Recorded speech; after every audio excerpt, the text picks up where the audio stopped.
بسم اللہ الرحمن الرحیم۔ محترم سامعین کرام، السلام علیکم ورحمۃ اللہ وبرکاتہ۔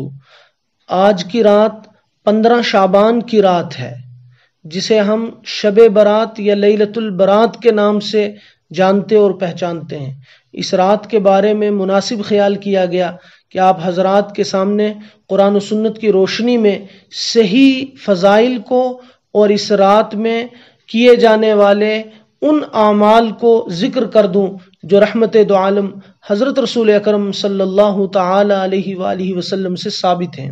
شریعت کا کیا حکم ہے، اس رات کی فضیلت کہاں تک منقول ہے، ان ساری باتوں کا خلاصہ چند منٹوں میں آپ کے سامنے رکھوں گا، اس امید کے ساتھ کہ آپ میری بات کو مکمل سنیں گے اور دوسرے ساتھیوں تک بھی جو ہے وہ اجر و ثواب کی نیت سے پہنچائیں گے۔ سب سے پہلی بات یہ کہ شعبان المعظم کا پورا مہینہ انتہائی مقدس، انتہائی متبرک، انتہائی رحمتوں والا، برکتوں والا مہینہ ہے۔ اللہ والوں نے لکھا ہے کہ شعبان تو اہتمام رمضان کا مہینہ ہے، شعبان تو انتظار رمضان کا مہینہ ہے۔ احادیث کی کتابوں میں درجنوں روایات ملتی ہیں، رحمت دو عالم حضرت رسول اکرم صلی اللہ تعالی علیہ وآلہ وسلم شعبان کے مہینے کی تاریخ کو خوب اہتمام کے ساتھ یاد رکھتے تھے، چونکہ اسی کے اوپر دار و مدار ہے رمضان کے چاند کا۔ حضرت امی عائشہ صدیقہ رضی اللہ تعالی عنہ فرماتی ہیں، کنز الامال کے اندر شیخ علی متقی برہان پوری علیہ رحمہ نے اس روایت کو نقل کیا ہے کہ حضور نے فرمایا، شہر رمضان شہر اللہ و شہر شعبان شہری، کہ شعبان میرا مہینہ ہے اور رمضان اللہ کا مہینہ ہے۔ اس کے علاوہ ترمذی شریف کے اندر رسول کریم علیہ الصلوۃ والسلام کا فرمان موجود ہے کہ شعبان کے مہینے کی تاریخوں کو یاد رکھو، اس کی پہلی تاریخ کو خوب اہتمام کے ساتھ ذہن میں رکھو، احسو ہلال شعبان لرمضان، رمضان کے لیے شعبان میں خوب اہتمام کرو۔ ابو داؤد شریف کے اندر روایات موجود ہیں، مسلم شریف کے اندر، مسند احمد کے اندر، سنن کبریٰ للبیہقی کے اندر تو صراحت کے ساتھ موجود ہے۔ امی عائشہ صدیقہ رضی اللہ تعالی عنہ فرماتی ہیں، حضور نبی پاک علیہ الصلوۃ والسلام شعبان کے مہینے میں اس کثرت سے روزہ رکھتے کہ ہم یہ سمجھتے کہ حضور پورا مہینہ روزہ رکھیں گے، لیکن کبھی کبھی کسی سال رحمت دو عالم صلی اللہ علیہ وسلم شعبان کے مہینے میں روزوں کو بالکل چھوڑ دیتے، ہمیں لگتا کہ اب روزے نہیں رکھیں گے۔ یہی اعتدال ہے، یہی انصاف ہے، اور یہی نبی پاک علیہ الصلوۃ والسلام کا معمول تھا کہ آپ روزے رکھتے بھی اور روزے چھوڑتے بھی، تاکہ آپ کے ہم جیسے کمزور امتیوں کے لیے یہ راستہ صاف ہو جائے کہ اگر آپ چاہیں تو مستحب درجے میں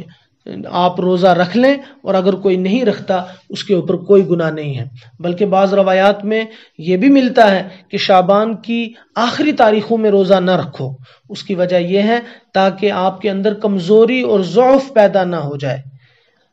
چونکہ آگے رمضان آ رہا ہے، آپ نفلی روزوں پر اس قدر زور دیں گے، شدت کریں گے، آپ رمضان کے فرض روزوں کو رکھنے میں دقت اور پریشانی کا سامنا آپ کو ہو سکتا ہے۔ اس لیے حضور نے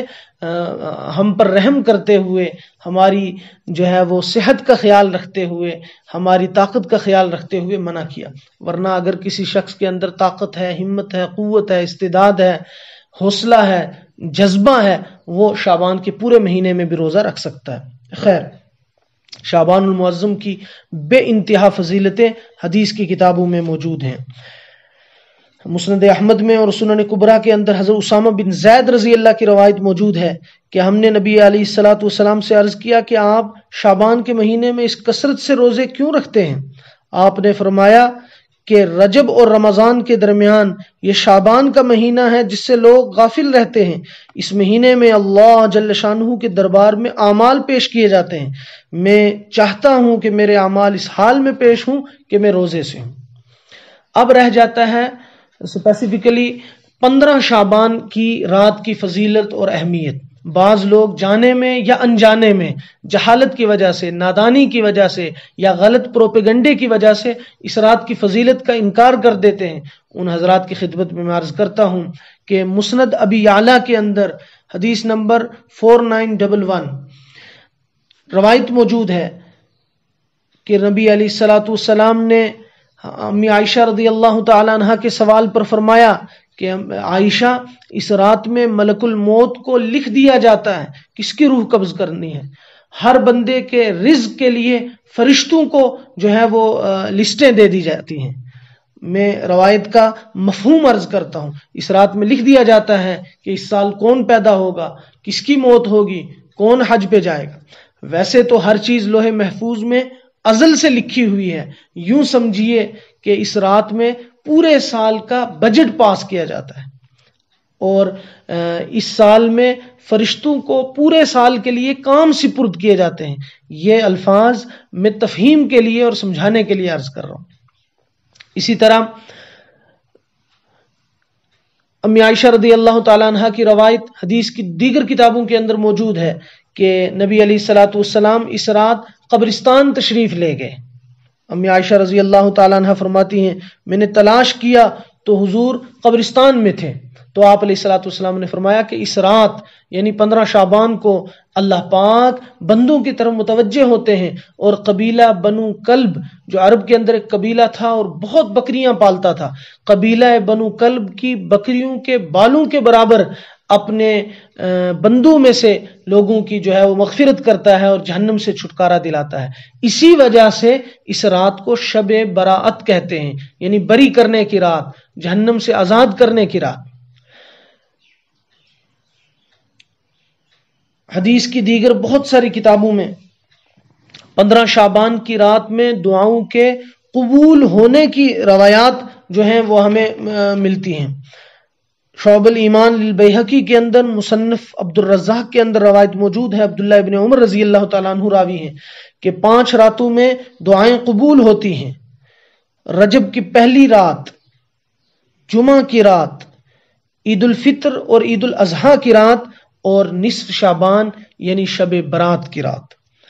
اسی طرح امام شافعی علیہ رحمہ سے بھی منقول ہے کہ 5 راتوں میں دعائیں قبول ہوتی ہیں، جن میں ایک رات 15 شعبان کی رات ہے۔ ابن ماجہ شریف کے اندر حضرت علی کرم اللہ وجہہ کی روایت موجود ہے، ان اللہ لیطلع لیلۃ النصف من شعبان، کہ اللہ پاک شعبان کی 15ویں رات کو بندوں کی طرف متوجہ ہوتے ہیں۔ اذا کانت لیلۃ النصف من شعبان فقوموا لیلہا وصوموا نہارہا، اے لوگوں اس رات میں عبادت کرو اور اس کے دوسرے دن روزہ رکھو، اس لیے کہ اللہ پاک اس رات میں اپنے بندوں کی بڑی تعداد میں بخشش کرتا ہے، مگر مشرک کی بخشش نہیں کرتا، دل میں دوسرے کے لیے نفرت رکھنے والے کی بخشش نہیں کرتا۔ بعض روایات میں آتا ہے 5 قسم کے لوگوں کی اس رات میں بھی اللہ کی رحمت سے دوری رہتی ہے، محرومی رہتی ہے، ان کی اللہ بخشش نہیں کرتا۔ نمبر 1 مشرک، جو اللہ کی ذات و صفات میں دوسروں کو شریک ٹھہراتا ہو، جو شرک کرتا ہو۔ مشاحن، جو دل میں دوسروں کے لیے نفرت رکھتا ہو۔ شارب الخمر، جو شراب پینے کا عادی ہو۔ عاق الوالدین، ماں باپ کے نافرمان کی اس رات میں اللہ بخشش نہیں کرتا۔ اور مسبل الازار، جو تکبر کی وجہ سے اپنے پاجامے کو، پینٹ کو، شلوار کو ٹخنوں سے نیچے لٹکا کے رکھتا ہے، ٹخنوں کو ننگا نہیں رکھتا، اس رات میں اللہ پاک کی رحمت اور بخشش سے ان 5 قسم کے لوگوں کو محروم رکھا جاتا ہے۔ اللہ پاک ہم سب کی حفاظت فرمائے۔ پھر ہمارے وہ بھائی جو اس رات کی فضیلت اور اہمیت کا انکار کرتے ہیں، ان کے سامنے 2-3 باتیں مزید عرض کر دوں کہ حضرت امام ابن تیمیہ شیخ الاسلام علیہ الرحمہ نے اپنی کتاب اقتضاء الصراط المستقیم کے اندر دونوں طرح کی روایات کو جمع کرنے کے بعد، یعنی فضیلت والی بھی اور جو اس کی فضیلت کا انکار کرتے ہیں، دونوں قسم کے لوگوں کی باتوں کو رکھنے کے بعد فیصلہ کیا ہے شیخ الاسلام ابن تیمیہ علیہ الرحمہ نے، اور لکھا ہے لیکن الذی علیہ کثیر من اہل العلم او اکثرہم من اصحابنا وغیرہم علی تفضیلہا، کہ اکثر اہل علم اور ہمارے اصحاب، ہمارے ساتھیوں میں سے، محدثین میں سے، فقہاء میں سے، مورخین میں سے، اور امت کے عظیم الشان افراد میں سے جو محققین ہیں، ان تمام کے نزدیک یہ بات ثابت ہے کہ اس رات کی فضیلت منقول ہے۔ وعلیہ یدل نص احمد لتعدد الاحادیث الواردۃ فیہا، اگرچہ کچھ احادیث کمزور اور ضعیف درجے کی ہیں، جو اہل علم کے سمجھنے اور سمجھانے کی بات ہے، لیکن فضائل کے اندر کمزور روایات کا اعتبار کیا جاتا ہے، لہٰذا چونکہ وہ روایات بڑی تعداد میں ہیں اس لیے اس سارے کے مجموعے کو ہم غلط نہیں کہہ سکتے۔ اسی طرح عبد الرحمن مبارک پوری علیہ رحمہ نے بھی اس رات کی فضیلت کو نقل کیا ہے۔ ناصر الدین البانی جن کی روایات پر ایک قوم کو بڑا فخر ہے، بڑا ناز ہے، وہ بھی اپنی کتاب سلسلۃ الاحادیث الصحیحہ کے اندر یہ روایت نقل کرتے ہیں، ان اللہ لا یطلع لیلۃ النصف من شعبان فیغفر جمیع خلقی الا لمشرک او مشاہن، کہ اللہ کے نبی علیہ السلام نے فرمایا 15 شعبان کی رات اللہ پاک اپنے تمام بندوں کی بخشش کر دیتے ہیں، لیکن مشرک کی، کافر کی، نافرمان کی، کینہ پرور کی، پاجامے اور شلوار کو ٹخنوں پر لٹکانے والوں کی، شراب پینے کے عادی کی، ماں باپ کے نافرمان کی اللہ پاک بخشش نہیں کرتا۔ پھر اس کے بعد آگے بڑی تفصیل کے ساتھ ناصر الدین البانی ان تمام صحابہ کے ناموں کو نقل کرتے ہیں جن سے 15 شعبان یعنی شب برات کی فضیلت کی احادیث منقول ہیں، جن میں سیدنا ابو بکر صدیق رضی اللہ کا اسم گرامی ہے، سیدنا معاذ بن جبل رضی اللہ تعالیٰ عنہ ہیں، ابو موسیٰ اشعری رضی اللہ ہیں، عبداللہ ابن عمر رضی اللہ تعالیٰ عنہ ہیں، سیدنا عوف ابن مالک رضی اللہ ہیں، امی عائشہ صدیقہ رضی اللہ ہیں، سیدنا ابو ہریرہ رضی اللہ تعالیٰ عنہ ہیں۔ آپ سلسلۃ الاحادیث الصحیحہ جلد 3 صفحہ 135 اٹھا کر دیکھیں۔ لہٰذا یہ کہنا کہ اس رات کی فضیلت منقول نہیں ہے، یہ یا تو جہالت کی بات ہے یا عداوت کی بات ہے یا حماقت کی بات ہے۔ اب میں آپ کے سامنے 2-4 باتیں عرض کر کے بات مکمل کروں گا، وہ یہ کہ اس رات کی فضیلت موجود ہے۔ اس سے پہلے ایک اور رات آتی ہے 27 رجب میں، جسے ہم شب معراج کہتے ہیں۔ لگے ہاتھوں میں یہ عرض کر دوں کہ شعبان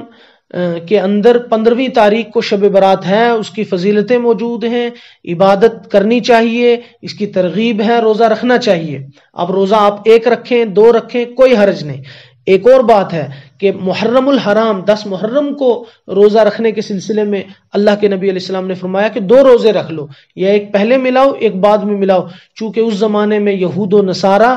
1 روزہ 10 محرم کا رکھتے تھے، لیکن محقق علماء کرام فرماتے ہیں کہ محرم میں بھی اگر کوئی 1 روزہ رکھ لیتا ہے کوئی گناہ نہیں ہے، چونکہ آج کے زمانے کے یہود و نصارہ روزہ نہیں رکھتے۔ اور 15 شعبان کو آپ 1 روزہ بھی رکھ سکتے ہیں، 2 روزے رکھنے کی ضرورت نہیں ہے۔ محرم میں بھی آپ 1 بھی رکھ سکتے ہیں، بہتر ہے 2 رکھنا، لیکن شعبان میں آپ 1 روزہ رکھیں۔ اور یوں تو پورا مہینہ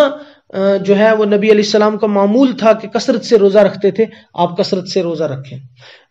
جو میں بات عرض کر رہا تھا وہ یہ کہ 27 رجب کو شب قدر بھی منائی جاتی ہے اور اس کی فضیلتیں بھی لوگ بیان کرتے ہیں۔ دیکھیں ہم وہی بات عرض کریں گے جو اللہ کے کلام میں ہے، نبی علیہ السلام کے فرمان میں ہے، صحیح احادیث میں ہے، صحیح روایات میں ہے، صحابہ رضی اللہ عنہم اجمعین نے، اولیاء کرام نے رحمہم اللہ اجمعین نے، محدثین اور فقہا نے، اور اس امت کے اکابر و مشائخ نے جن روایات کو سلسلہ بسلسلہ نقل کیا۔ من گھڑت، من مرضی کی خانہ ساز روایات نہ تو ہمارے پاس موجود ہیں اور نہ ہم اسے بیان کریں گے۔ اللہ کے نبی علیہ الصلوۃ والسلام کو معراج پر لے جایا گیا، قرآن اس پر ناطق ہے، شاہد ہے، درجنوں نہیں سینکڑوں روایات موجود ہیں۔ معراج نبی علیہ الصلوۃ والسلام کو اللہ کی جانب سے عظیم الشان تحفہ ملا، یا آپ کا معجزہ ہے، یا آپ کی عظمت شان ہے، یا آپ کی بلندی مقام کو بیان کرتا ہے کہ اور کسی نبی کو عرش اعظم پر نہیں بلایا گیا، ہم سب کے آقا حضرت محمد مصطفیٰ صلی اللہ علیہ وسلم کو معراج پر لے جایا گیا۔ لیکن معراج کس رات میں ہوئی اس بارے میں صحیح روایات احادیث کے اندر موجود نہیں ہیں، بعض روایات میں اور مستند نہیں ہیں، اور کوئی بھی ایسی نہیں ہے جو یہ بتائے کہ اسپیشلی اسی رات میں ہوا۔ رمضان کی روایات بھی ہیں، شعبان کی روایات بھی ہیں، رجب کی روایات بھی ہیں، دیگر مہینوں کی بھی روایات بھی ہیں، اس لیے حتمی طور پر یہ نہیں کہا جا سکتا کہ 27 رجب ہی کو معراج ہوئی ہے۔ البتہ بہت سارے علماء کرام نے 27 رجب کو معراج کی رات ہونا لکھا ہے، اس لیے عوام میں مشہور تو یہی ہے، لیکن یہ بات جو ہے وہ مختلف فی ہے، اس میں اختلاف ہے، ایک ہی رات کے بارے میں جو ہے وہ یقین سے کہا نہیں جا سکتا۔ اور اگر 27 رجب کو مان بھی لیں پھر بھی اس رات کی کوئی خاص فضیلت احادیث میں موجود نہیں ہے، جس رات میں حضور تشریف لے گئے تھے وہ رات تو بڑی شان والی تھی، لیکن الگ سے ہر سال نبی علیہ الصلوۃ والسلام نے اس رات میں عبادت کرنے کا یا روزہ رکھنے کا حکم دیا ہو، یا خاص طریقے پر جس طرح نمازیں پڑھائی جاتی ہیں اور ہزاری کے روزے رکھوائے جاتے ہیں، ایسا کچھ نہیں ہے۔ احادیث کے اندر اس طرح کی کوئی بات نہیں ہے، یہ سب من گھڑت باتیں ہیں۔ اب آ جاتے ہیں ہم پھر دوبارہ 15 شعبان کی طرف۔ تو 15 شعبان میں کرنا کیا ہے؟ تو میری تمام سننے والوں سے درخواست رہے گی کہ اس رات میں خوب عبادت کریں۔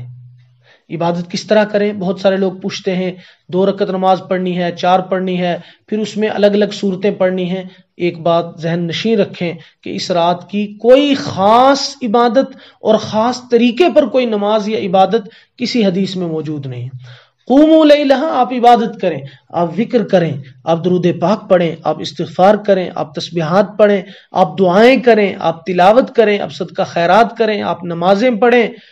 آپ تنہائی میں ساری عبادتیں کریں۔ اور ایک اور پوائنٹ کی بات عرض کروں کہ اس رات میں نبی علیہ الصلوۃ والسلام نے جو عبادات کی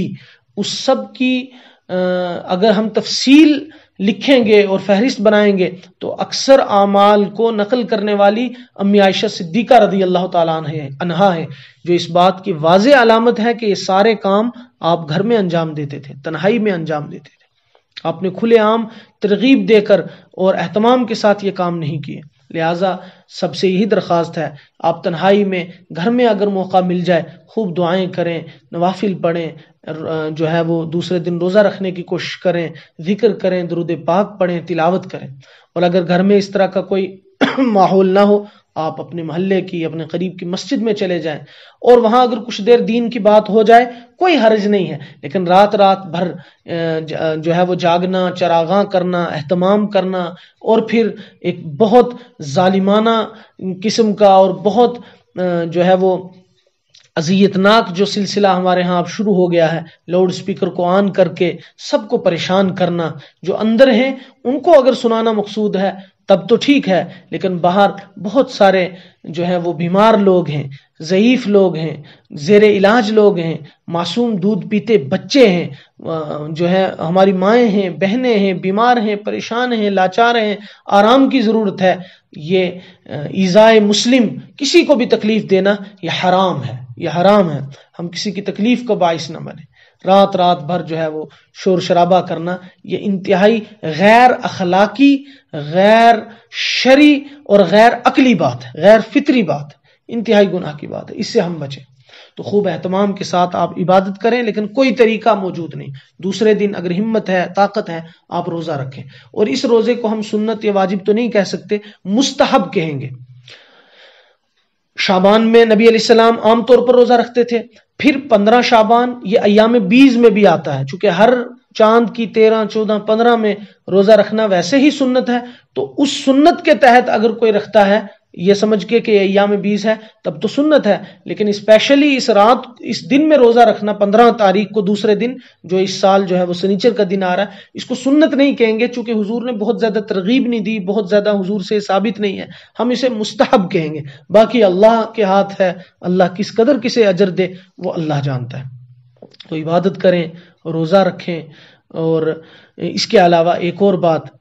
جو خاص طور پر مجھے عرض کرنی ہے اپنے دوستوں سے، بزرگوں سے، نوجوانوں سے، بچوں سے، وہ یہ کہ جانے انجانے میں ہم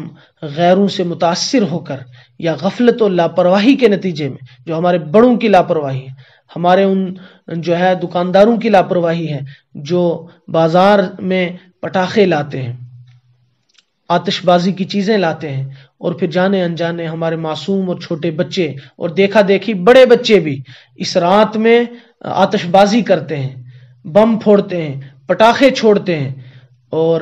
اس سب کی وجہ سے اللہ کی رحمت سے محرومی اور اللہ کی رحمت سے دوری ہوتی ہے۔ میری اپنی تمام بہنوں سے، بھائیوں سے، دوستوں سے، بزرگوں سے گزارش ہے، خود بھی بچیں اور اپنے گھر کے تمام بچوں پر، گھر کے افراد پر، نوجوانوں پر نظر رکھیں کہ وہ اس قسم کا کوئی مواد گھر میں نہ رکھیں۔ اس رات میں اللہ کی رحمتیں چھم چھم برستی ہیں، اللہ کی طرف سے بخشش کے اعلانات ہوتے ہیں۔ یہ رات مانگنے کی رات ہے، اپنے روٹھے رب کو منانے کی رات ہے، اللہ کے سامنے ہاتھ اٹھانے اور دامن پھیلانے کی رات ہے۔ اس رات رات میں عبادت کیا جائے، لیکن شیطان اور نفس کے بہکاوے میں آ کر ہم اللہ جل شانہ کی طرف سے اس عظیم رات جو اللہ کی طرف سے نعمت ہے، بخشش کا ایک بہانہ ہے، ہم اس رات میں بھی غیر شرعی کام کریں، پٹاخے چھوڑیں، آتش بازیاں کریں، بم پھوڑیں، اس سے بڑی محرومی، اس سے بڑی بدقسمتی اور اس سے بڑی بدبختی کوئی نہیں ہو سکتی۔